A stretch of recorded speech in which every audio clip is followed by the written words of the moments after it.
September 11, 2001 உலகின் மிகப்பெரிய வல்லரசு நாடான அமெரிக்காவில் வழக்கமான பரபரப்புடன் விடிந்திருந்தது அன்றைய நாள்.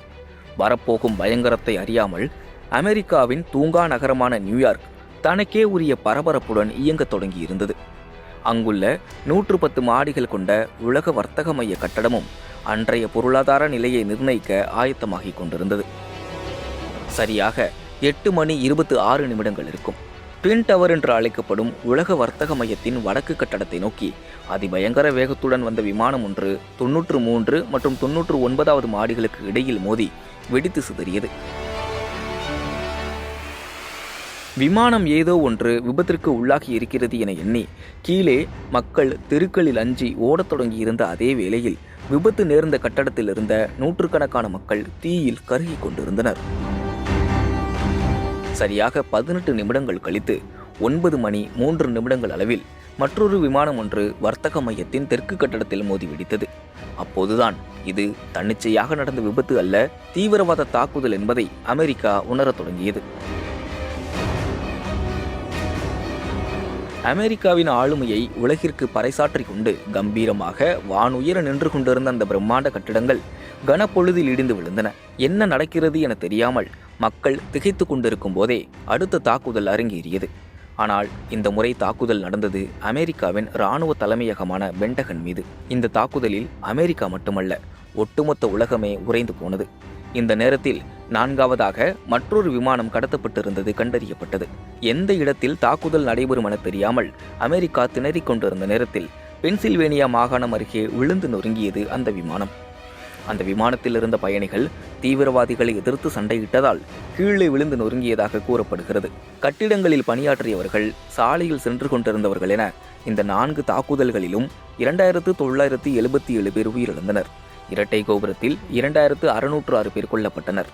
பென்டகனில் மொத்தம் 125 பேர் கொல்லப்பட்டனர்.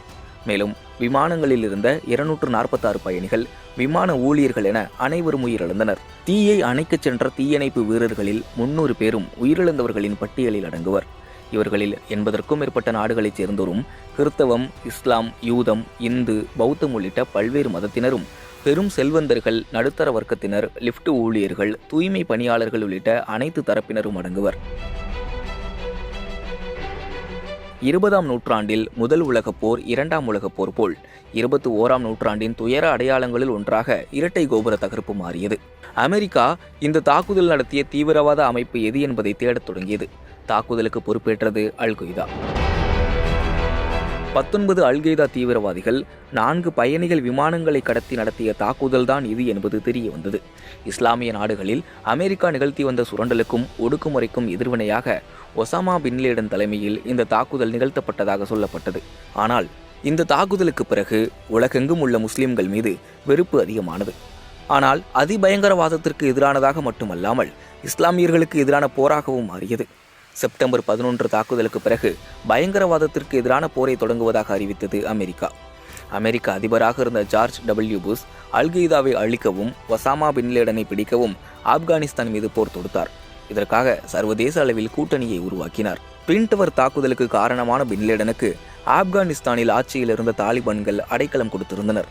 இதனை அறிந்து கொண்ட அமெரிக்கா பின் லேடனை தங்களிடம் ஒப்படைக்கும்படி தாலிபான்களிடம் கேட்டுக்கொண்டது. ஆனால் பின் லேடனை ஒப்படைக்க மறுத்தது தாலிபான்.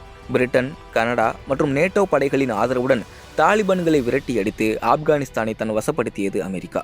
ஆனால் ஆப்கானிஸ்தான் முழுக்க சல்லடை போட்டு அலசியும் பின் லேடனை பிடிக்க முடியாமல் திணறியது அமெரிக்க படை. பின் லேடனை பிடிக்க முடியாமல் போனதும் ஈராக் அதிபர் சதாம் ஹுசேன் மீது பார்வையை திருப்பியது அமெரிக்கா. பேரழிவுக்கு வித்திடும் ரசாயன ஆயுதங்களை பதுக்கி வைத்திருந்ததாக கூறி 2003ஆம் ஆண்டு மார்ச் 20ஆம் தேதி பிரிட்டனுடன் இணைந்து ஈரான் மீது அமெரிக்கா போர் தொடுத்தது. அப்போது ஈராக்கையும் கைப்பற்றியது அமெரிக்க பிரிட்டன் கூட்டுப்படை. டிசம்பர் 13, 2003 அன்று சதாம் ஹுசேன் கைது செய்யப்பட்டு பின்னர் விசாரணைக்கு பிறகு டிசம்பர் 30, 2006 அன்று தூக்கிலிடப்பட்டார். உலக வர்த்தக மைய தாக்குதலுக்கு அல்-கொய்தா தீவிரவாத அமைப்பு பொறுப்பேற்றுக் கொண்டாலும் விமான எரிபொருளால் இவ்வளவு பெரிய பேரழிவு எப்படி சாத்தியமாகும் என கேள்வி எழுந்தது. தீவிரவாதத்திற்கு எதிரான போர் என கூறி அமெரிக்கா மறைமுகமான மதவாத போரில் ஈடுபடுவதாக பலர் குற்றம் சாட்டத் தொடங்கினர். ட்வின் டவர் தாக்குதல் திட்டமிடப்பட்ட வெடிகுண்டு தாக்குதல் எனவும் இதில் அமெரிக்கர்களுக்கும் தொடர்பு இருக்கலாம் எனவும் சந்தேகங்கள் பரவலாக பேசப்பட்டு வந்தன. அமெரிக்கா மட்டுமின்றி வெளிநாடுகளில் இருந்தும் பல்வேறு சர்ச்சைக்குரிய கருத்துகள் அமெரிக்கா மீது விமர்சனமாக வைக்கப்பட்டன. விமானவழி தாக்குதல் என்றால் மிக முக்கியமாக பார்க்கப்படுவது விமானத்தில் உள்ள கருப்பு பெட்டி. ஆனால் ட்வின் டவர் தாக்குதலில் பயன்படுத்தப்பட்ட விமானங்களில் இருந்த கருப்பு பெட்டிகள் சாம்பலானதாக அமெரிக்கா தெரிவித்திருந்தது. சுமார் 3000 டிகிரி செல்சியஸ் கொண்ட யூர்மின் உருகுநிலை கொண்ட கருப்பு பெட்டி எப்படி 1000 டிகிரி செல்சியஸ் வெப்பத்தில் உருகியது என்ற கேள்விகள் எழத் தொடங்கின. இப்படி ட்வின் டவர் தாக்குதலில் பல்வேறு சந்தேகங்கள் உலாவர 2002ஆம் ஆண்டு இச்சம்பவம் குறித்து விசாரிக்க ஆணையம் ஒன்றை அமைத்தது ஐக்கிய நாடுகள் சபை.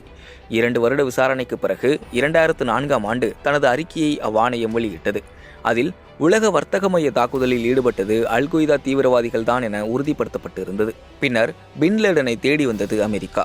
அல் கொய்தாவின் நடமாட்டம் பாகிஸ்தானில் உள்ள அப்பாடாபாத்துக்கு அருகில் இருப்பதாக அமெரிக்காவுக்கு ரகசிய தகவல் கிடைக்கவே பாகிஸ்தான் மீது அமெரிக்க புலனாய்வுத்துறை தனது கண்காணிப்பை திசை திருப்பியது. ஆபரேஷன் நெப்டியூன் இசுபியர் எனும் பெயரில் தனிப்படை அமைத்து கண்காணிப்புக்கு புலப்படாத அதிநவீன ஹெலிகாப்டர்கள் மூலம் பின்லேடன் தங்கியிருந்த வீட்டை தாக்கிய அமெரிக்க நேவி சீல் அதிரடி படையினர் மே 1, 2011 அன்று பின்லேடனை சுட்டுக் கொன்றனர். அவரது உடல் அங்கிருந்து அப்புறப்படுத்தப்பட்டு கடலில் அடக்கம் செய்யப்பட்டது. இந்த தாக்குதலுக்கு காலித் ஷேக் முகமது என்ற தீவிரவாதியும் காரணம் என அவரையும் கைது செய்தது அமெரிக்கா. அதைத் தொடர்ந்து அமெரிக்க படை ஆப்கானில் இருந்து படிப்படியாக வெளியேற தொடங்கியது. எனினும் முழுமையாக வெளியேற 10 ஆண்டுகள் ஆயின.